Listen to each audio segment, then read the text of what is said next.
ডামরার তিরাট ও আশেপাশের এলাকায় অবৈধ বালি উত্তোলন ও পাচারের অভিযোগ তুলে বিজেপি বিধায়ক অগ্নিমিত্রা পাল ঘটনাস্থলে বিক্ষোভ করেন। অভিযোগ করেন তিনি, স্থানীয় তৃণমূল নেতা ও গ্রামবাসীদের একাংশের প্রতিবাদের কারণে তার বিক্ষোভে বাধা সৃষ্টি হয়। এর পরের দিন বিজেপি কর্মীদের নিয়ে পুলিশ কমিশনারের অফিসের সামনে বসে বিক্ষোভ দেখান।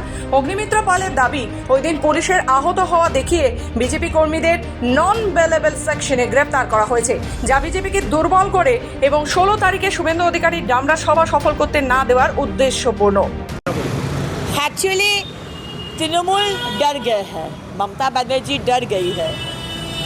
आज इलीगल बालू चल रहे हैं, वो बालू को हम बंद कर दिए और हमारे साथ जो लड़का था, लड़की थे, हमारे कार्यकर्ता थे, उनके ऊपर non bailable case Asansol police कर रहे हैं।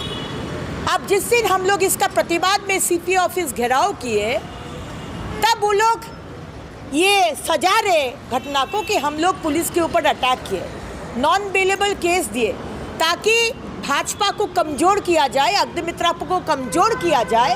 और 16 तारीख को हमारे एलओपी का जो सभा, श्री शुभेंदु अधिकारी का जो सभा डामरा का उस जगह जहां बालू बंद किए हैं, वो नाकामयाब रहे हम। অপরদিকে আসানসোল পৌরসভার বড় চেয়ারম্যান দেবাশিস সরকার অভিযোগ অস্বীকার করে বলেন, এই পুরো বিষয়টা কিছুদিন আগে থেকে দেখবেন উনি হঠাৎ সক্রিয় হয়েছেন।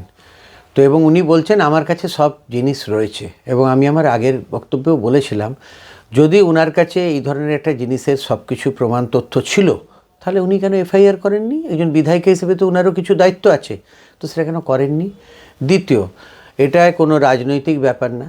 যদি অরাজকতা কিছু করা হয় সমাজে, আমাদের ল এস্টাবলিশিং কিছু এজেন্সি থাকে যারা ল অ্যান্ড অর্ডার দেখে, তার মধ্যে পুলিশ হচ্ছে সবচেয়ে প্রথম, আর্মি হচ্ছে দ্বিতীয়, যারা বর্ডারে দেখে, সিআইএসএফ আছে, প্যারামিলিটারি আছে, এরকম। সেই সাংবিধানিক সংস্থাগুলোকে আপনি আক্রমণ করছেন, এটা গণতন্ত্রের উপর আক্রমণ করা হচ্ছে। আপনি সিপি অফিসের সামনে একটা একদম কি বলবো, একটা অরাজক পরিস্থিতি তৈরি করে দিচ্ছেন। সাধারণ মানুষের কষ্ট হচ্ছে, সেটা আপনারা ভাবেন না। সাধারণ মানুষের ভাবনা আপনাদের মধ্যে নেই, সেটা কোনো ফ্যাক্টর না, ভারতীয় জনতা পার্টি ভাবে না। কিন্তু তারা যে জিনিসটা করছে, এটা অরাজক পরিস্থিতি তৈরি করছে। তো তার বিরুদ্ধে প্রশাসনিক এফআইআর হয়েছে। তো এই ব্যাপারে রাজনৈতিক উদ্দেশ্য প্রণোদিত হয়তো কিছু করা হচ্ছে বলে আমার মনে হয় না। কেন কোনো মানুষ লয়ের বাইরে যখন যায় তার এফআইআর হয়। ওনারাই বলছেন পুলিশ এফআইআর করছে না, এফআইআর করলেও ওনাদের খারাপ লাগছে। ওনারা ভেবে নিক যে ওনারা চাইছেনটা কি।